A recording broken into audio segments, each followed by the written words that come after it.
안녕하십니까. 보면 PK 변준석 변호사입니다. 박지연 변호사입니다. 네, 변호사님 우리 실제로 일을 많이 하면 회사를 운영하는 대표님들 많이 뵙게 되죠. 맞아요. 대표님이라고 부르는 분이 몇 분인지 제가 지금 셀 수도 없는 것 같아요. 맞아요. 사회 나오니까 대표라는 분이 너무 많으세요. 맞습니다. 그리고 저희 사무실에 의뢰인으로 오시거나 아니면 자문을 맡겨주셔가지고 여러 가지를 또 문의해 주시는 분들 중에서도 회사를 운영하는 대표님이 많으시죠. 자, 그래서 이 변호 업무를 하면서 잘 되는 회사의 대표님들의 특징, 그리고 잘 되지 않고 회사가 망하는 대표님의 특징을 옆에서 많이 지켜보게 되는데요. 오늘은 그 후자에 대해서 얘기를 좀 해볼까 합니다. 그리고 여러분들이 조금 이해하기 쉽게 회사가 정말 잘 나갈 때, 그리고 회사가 흔들리기 시작할 때, 그리고 회사가 위기 직전일 때 세 개로 나눠가지고 그때 당시에 망하는 회사들의 대표님들의 특징에 대해서 한번 말씀드려 볼까요? 저도 너무너무 흥미로운 주제일 것 같은데 어떤 회사의 대표님이 첫 번째는 있을까요? 네. 회사가 잘 나갈 때는요, 중요한 거는 돈에 대한 부분, 그리고 사람에 대한 관리, 문서 관리,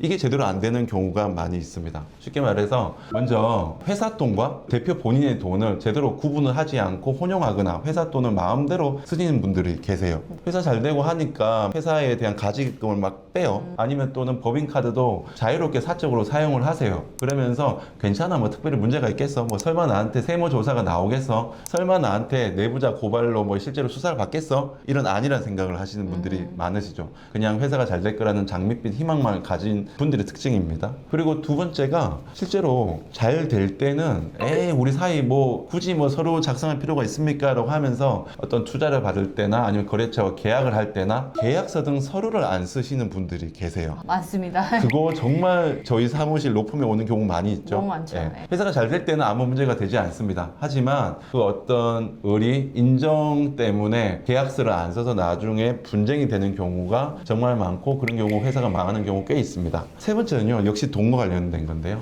돈이 막 남아 도니까 실제로 나중에 적절한 시기에 법인세, 부가세 관련된 세금들을 다 지급을 해야 되고, 그걸 위해서 미리 충당을 하는 절차를 거쳐 놨어야 되는데 그러지 아니하고 세금을 낼 때쯤에 뭐 어떻게 되겠지 하면서 뭐 세금을 임의적으로 유용을 하거나 세금을 지급을 미루거나 하면서 결국에는 조세 포탈이나 체납으로 이어지는 경우도 꽤 있죠. 다 잘 나갈 때의 특징들입니다.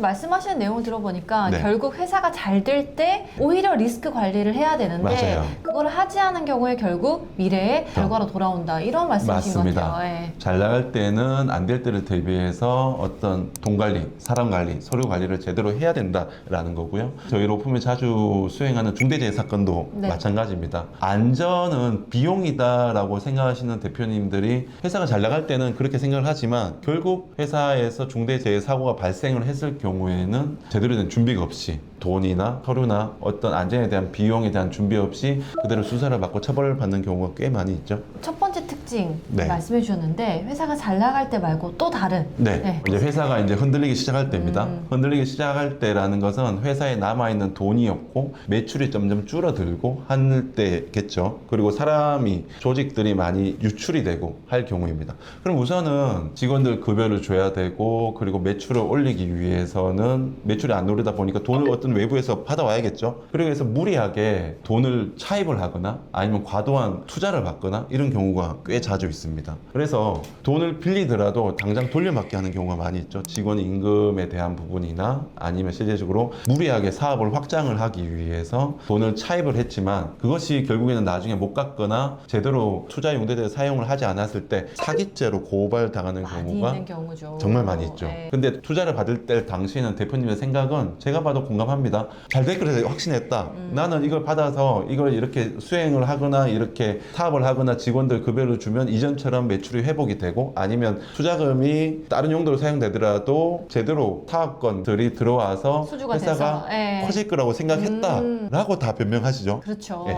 그런데 결국에는 재판 과정이나 수사 과정에서는 돈을 받을 당시 기준으로 보거든요.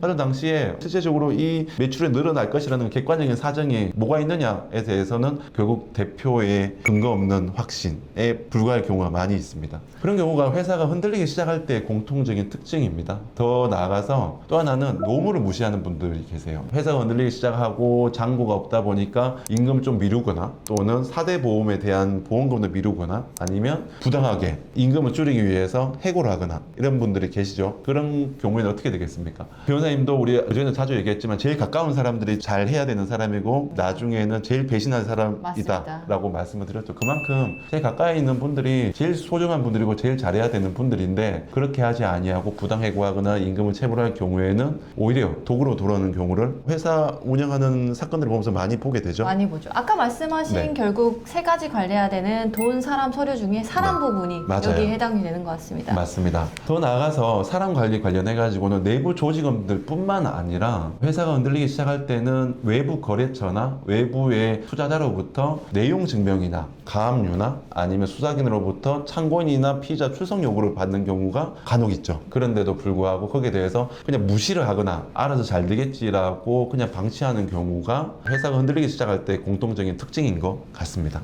마지막인데요. 네. 이제 회사가 위기 직전입니다. 망하기 직전입니다. 네. 그런 경우에는 크게 두 가지가 있습니다. 첫 번째는 남아있는 회사의 잔고라도 빼돌리는 분들이 계세요.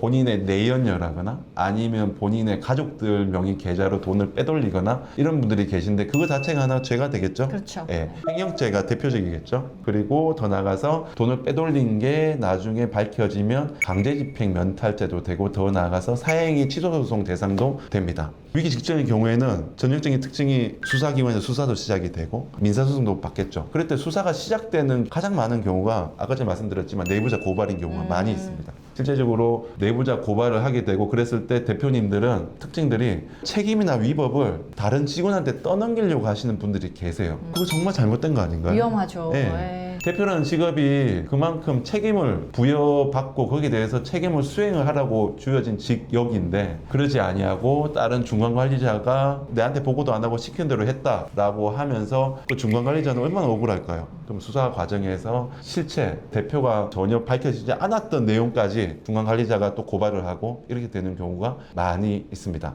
제가 쭉 말씀드린 게 크게 회사 잘 될 때, 흔들릴 때, 위기 상황이 올 때에 대해서 나눴지만은 공통된 특징이 있습니다. 네. 네, 어떤 게 아까 있나요? 부대표님 말씀하신 것처럼 사람 관리, 돈 관리, 서류 관리입니다. 어느 순간이든 간에 이 세 개 관리는 정말 제대로 하셔야만 아무쪼록 여러분들이 운영하시는 회사가 성장하고 발전을 하고 비전을 갖게 될 것입니다. 알겠습니다. 그러면 이 네. 주제는 오늘 여기까지 하겠습니다. 감사합니다. 감사합니다.